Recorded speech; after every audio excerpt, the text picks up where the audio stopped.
Isang bayan naman sa Russia na kubkob ng Ukraine at Sweden na itala ang unang kaso ng Mpox. Si Joy Salamatin sa sentro ng balita.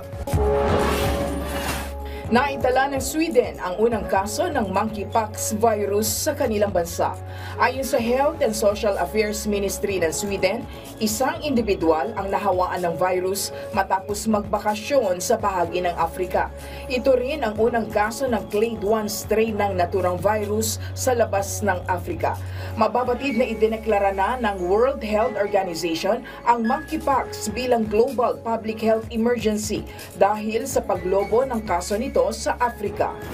Inanunsyo ni Ukrainian President Volodymyr Zelensky na nakontrol na ng kanilang puwersa ang bayan ng Sudza sa Russia. Ito'y ilang linggo matapos ang pinaigting na cross-border na pag-atake ng Ukraine sa Kursk region sa Russia.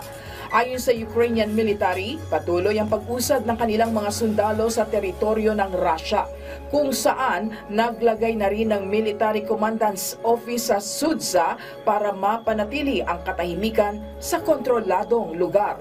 Bago ito, pinayuhan ng mga otoridad ang mga apektadong residente na lumikas na. Sa Kenya, level up ang customer service ng isang restaurant.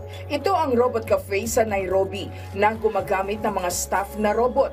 Kinagiliwan ng mga diner ang high-tech na robot sa tuwing makukuha ang kanilang order.